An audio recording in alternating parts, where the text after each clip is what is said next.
Today I have 7 key phrases that are going to be super helpful for you if you're like me and you love time management tips that actually work.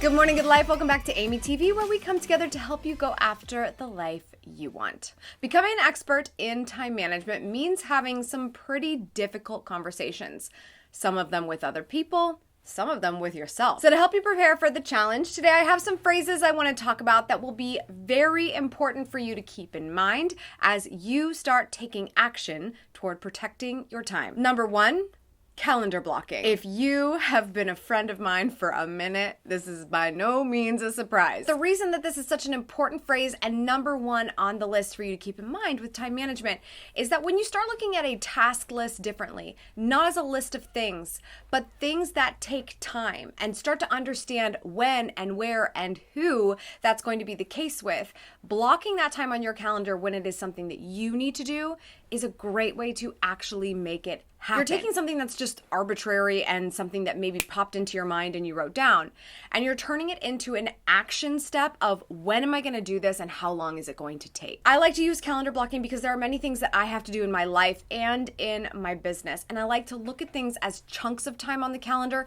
not a lot of little things on the calendar. Blocking out time to get our big projects done, and sometimes the little stuff that we just keep putting off, is super important. Calendar blocking is a big one, but so is number 2, and you might use them together a lot, and that's time batching. Time batching is a similar concept to calendar blocking, but you're going to take those tasks that you're scheduling on your calendar and you're going to put the like tasks together on your calendar. I love batching so much. My most recent move in terms of like time batching my life and my work is that I put makeup on and do my hair and get dressed up for the world 1 day a week. That's it, just one. I take my meetings, I film my videos, and I do my other commitments right now. Not a whole lot that has to do with leaving the house, but those commitments that mean I kind of have to show up in a certain way, I make those the same day every week. Now, you're gonna have other occasions where you're not gonna be able to help it, these things happen, but I can plan to the best of my ability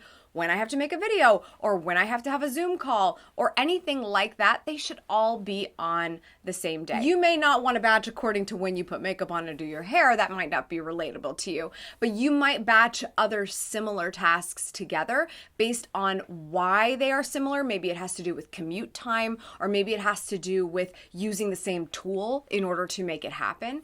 Batching is a great way to do everything in a shorter period of time because of the setup, not having to add on and compound that amount of time. And I think that's what the magic of time batching is. You're gonna wanna know your Ivy Lee method because this is gonna help you figure out what you need to be doing each day. The concept of the method is to basically at the end of every day write down your top 6 priorities for the next day. And you're going to put those in order of importance. The next day, your job is to tick each of those things off in the order that you have organized them.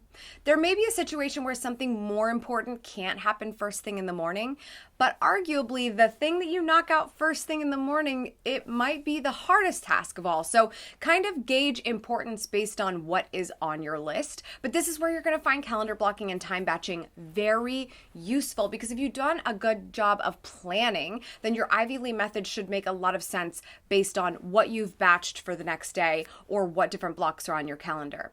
But if you find that you have something on your Ivy Lee list that's not on your calendar block for the next day, you see some things that need to start to correct themselves. Because if a priority is on your list, but it hasn't been made time for, then you know there is something that is going to go wrong with your priorities tomorrow. If it's super important, where is it on the calendar? I use all of these things together because it helps me to realize if I've got something in the back of my mind I know I need to do, but I haven't actually applied when and where and how I'm going to get that done, I have to address it. Watch out for a blog post on this at GATLUW.com. It is coming so that you can get a better understanding of how you can leverage Ivy Lee for you. The 4th time management phrase you need to know is task switching. When someone talks about task switching, it means that you think that you are focused on something, but you actually keep checking other things. For instance, you might say, oh gosh, I need to order that thing on Amazon.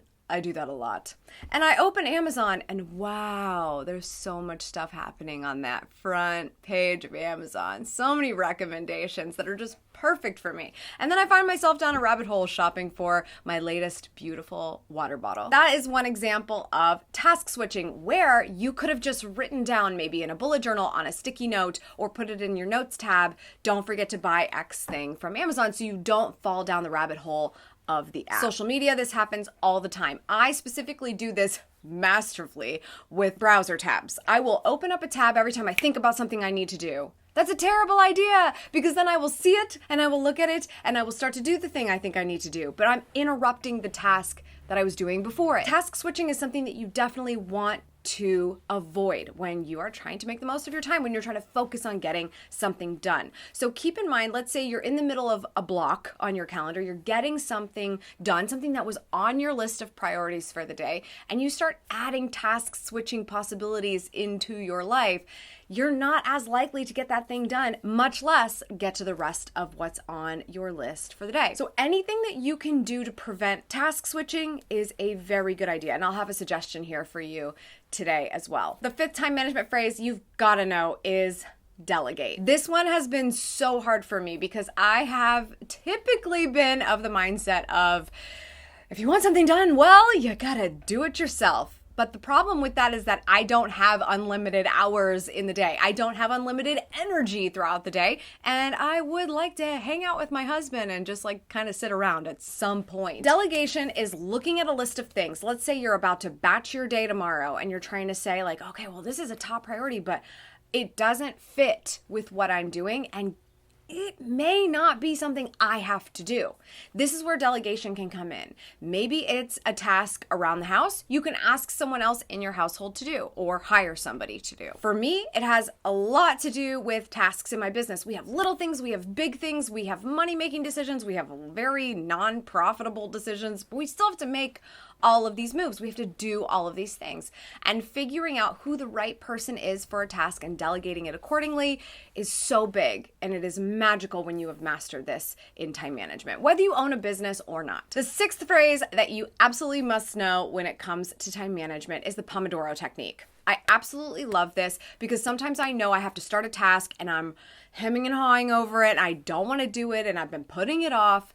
The Pomodoro Technique is great. It's a concept of focus time and break time over a few rounds. So essentially you get 25 minutes, which is the tomato timer, right? The Pomodoro Technique. You get 25 minutes of focus and you can use an app for this if you won't get distracted, or you can actually buy a Pomodoro timer if you really want to. 25 minutes on and then 5 minutes off. And after a certain number of rounds, and I think you can customize this in an app specifically, after maybe 4 rounds, you don't get a 5-minute break, you get a 25-minute break, and you get to take a more extended period of time.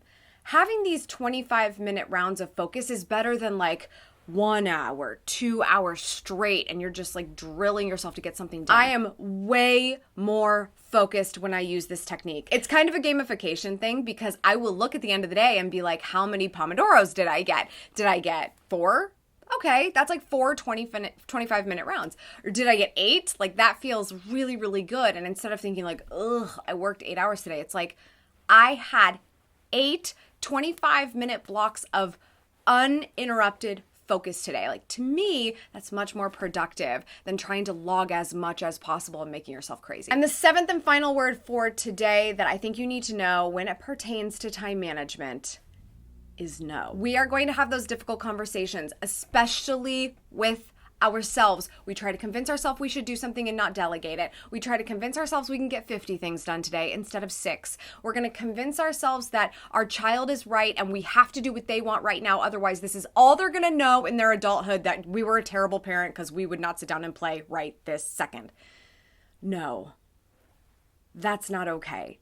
You need to be able to set boundaries, not just with other people, but with yourself. If you want to be a certain type of individual and you do not feel that you are there yet, it usually has to do with the fact that you haven't said no at the moments you know you should have said no. Should you be a no person? No. I think it's great to be a yes person. I think it's great to be a positive person. But the best is when you are a hell yes person. And when anything else comes your way, it's so much easier to say no. It's hard because you're going to hear from people, oh, you have to do this. We have to do this. This is what's expected of us. This is our family. This is our business. This is us. We have to do this. We're not going to make enough money if we don't do this. No, that's not true. If you are focused on the thing that is right for you and you know it in your heart and you're willing to work at it, you can say no to other things that might be the norm for other people, might even be the norm for the people that are closest to you. You can still be an efficient person who gets the job done. It's okay to say no.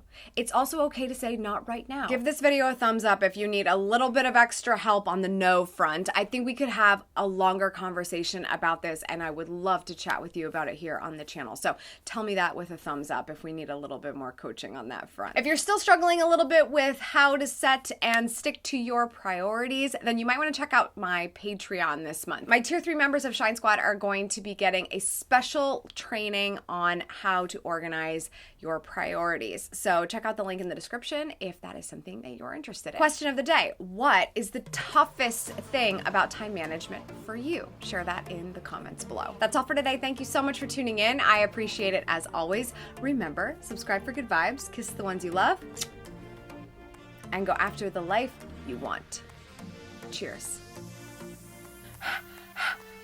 Haven't even started sweating. Sweating. Let's get this on Do Not Disturb because that is going to make me sweat even more. It's kind of a game. I don't know how to say gamification, just so everyone's aware. I do not know how to say it.